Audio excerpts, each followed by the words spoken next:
Buenos días, queridos hermanos. Ya estamos casi al final de la semana y en esta semana quiero agradecerles por sus oraciones para poder llevar ese proyecto.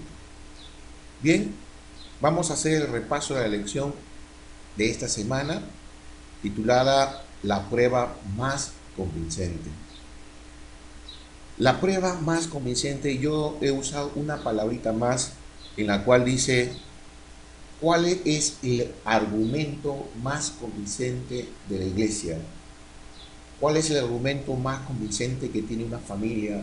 ¿Cuál es el argumento más convincente que tiene un cristiano para demostrarle al mundo que Cristo tiene poder? ¿Cuál es la prueba más convincente? Durante la semana hemos hablado bastante sobre lo que es la unidad, sobre qué es la unidad en Cristo. Hemos hablado también sobre lo que es la reconciliación. Hemos hablado también sobre lo que es la paciencia y tolerancia. Una bonita lección. Hemos hablado de lo que es estar unánimes y juntos en oración. Y cómo podemos llegar a ser idóneos para la obra. Cuando hablamos de la unidad, hemos buscado el versículo en Juan capítulo 11, 51 al 52, y ahí nos dice que Jesús murió para que su pueblo estuviera unido.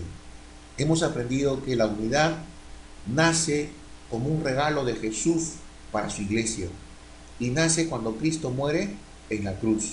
Cristo no solamente murió en la cruz para tener la oportunidad de ser perdonados, sino también murió para darle unidad a su pueblo.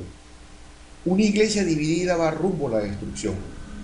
Cristo buscó la unidad porque sabía que cuando una iglesia está desunida, va rumbo a la destrucción. Una iglesia unida le dirá al mundo que Jesús tiene poder para cambiar. Esa es la mejor prueba. Ese es el mejor argumento que tiene la iglesia. La iglesia unida. Cuando el mundo ve una iglesia unida, la gente verá que Jesús tiene poder para cambiar la vida.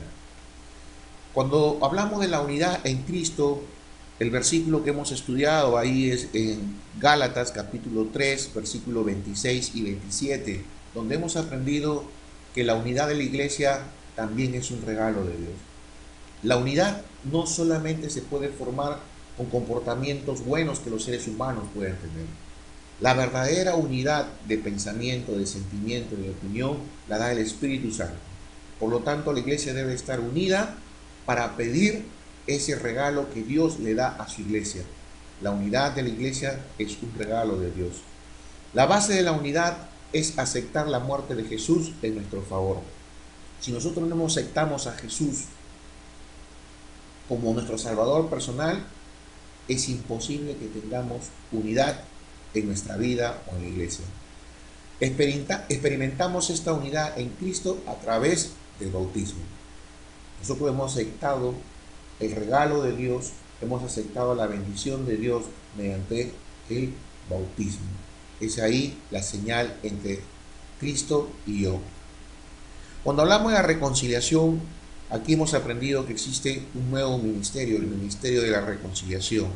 Segunda de Corintios capítulo 5, versículo 17 al 21, nos habla extensamente sobre lo que Dios tiene, el plan de salvación para la reconciliación. El plan eterno de Dios para la reconciliación es traer paz y plenitud. Siempre, desde un principio, la misión principal que tiene Dios es darnos paz y paz en plenitud. Reconciliarse con el pecador y darle paz y plenitud. Ese fue desde que nuestros primeros padres, Adán y Eva, cayeron al pecar con la manzana prohibida y nos sentenciaron a vivir en condición pecaminosa. Jesús y Dios tuvieron un plan, el de reconciliarse con la raza caída y darle paz y plenitud. A pesar que tengamos tantos problemas, Dios quiere darte paz y plenitud. Estar unidos a Cristo significa que estamos unidos los unos con nosotros. Es imposible que alguien diga que está en Cristo cuando se está peleando con su hermano, con el hermano de casa, de familia, con el hermano de iglesia, con el vecino. Es difícil pensar que esa persona tenga a Cristo en su corazón. Con el ministerio de la reconciliación mutua, la paz y la armonía entre hermanos son un testimonio para el mundo de que Jesucristo es nuestro Salvador personal. Solamente cuando nos hayamos reconciliado mutuamente, cuando tengamos paz y armonía, será la mejor evidencia, la mejor prueba, el mejor argumento de que Jesucristo es nuestro Salvador y Redentor personal. Cuando estudiamos sobre la paciencia y la tolerancia en Romanos capítulo 14, versículo del 1 al 16, ahí hemos visto que debemos respetar las opiniones, las ideas y las actitudes de los demás. Esa es la tolerancia. Una tolerancia que debemos practicar, el respeto de las opiniones de otros, a pesar que no sean las mismas, las ideas y las actitudes, los comportamientos de esas personas. La paciencia es una de las virtudes más valiosas de la vida, y la paciencia es la obra del Espíritu Santo. Es un don que el Espíritu Santo te puede dar, si es que se lo pides con oración sincera. Cuando hablamos unánimes y juntos en oración, hemos estudiado Hechos capítulo 2, versículo 1 al 46, y ahí dice que los discípulos estaban en un mismo espíritu, en una misma idea, en una misma opinión y un mismo sentimiento. Los discípulos estaban juntos en un mismo lugar, orando fervientemente por el cumplimiento de la promesa. Y aquí aprendemos que no solamente debemos orar en forma personal, sino que una de las formas más hermosas es reunirse toda la familia sin excepción alguna y juntos orar por la promesa que Jesús nos hizo de llevarnos con Él, de darnos redención, de darnos paz. La iglesia debe reunirse en conjunto, todos unidos, debe estar en oración, no solamente en semana de oración, sino dice perseverantemente, constantemente. La oración nos han enseñado que tiene poder y ellos recibieron el Pentecostés cuando estaban unánimes y juntos.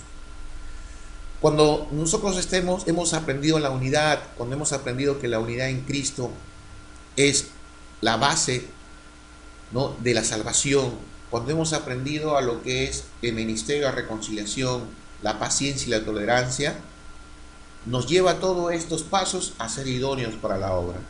Y hemos aprendido que existen 3 pasos para ser idóneos para la obra. Primero es escudriñar nuestros corazones, arrepentimiento, hacer un análisis de nuestra vida, nuestros sentimientos negativos y dárselo a Jesús. Decirle, Señor, perdón por ello. Analizar nuestros corazones. Segundo es sentir necesidad espiritual. Cuando nosotros hayamos aprendido a que no podemos vivir sin Jesús, esa será la mejor necesidad espiritual. Y el último es clamar al Señor. Clamar alabándolo, cantando, orando, predicando, dando testimonio. Pedir el Espíritu Santo para ser valiente y no escondernos nunca más detrás de una iglesia para predicar. No escondernos detrás de un pastor o de un hermano para predicar. Tenemos que ser idóneos. Eso solamente se logra cuando nosotros aprendemos a escudriñar nuestro corazón, a sentir necesidad de Cristo y clamar al Señor. Ese será el argumento más convincente para el mundo de que Cristo tiene poder para cambiar la vida de cualquier persona. Que el Señor nos bendiga esta semana, que podamos compartir las enseñanzas que hemos aprendido a nuestra clase y que sea bendición, una bendición para nuestro hogar, para la iglesia y para aquella persona que quizás aún no conoce, pero nos está viendo. Que el Señor nos bendiga.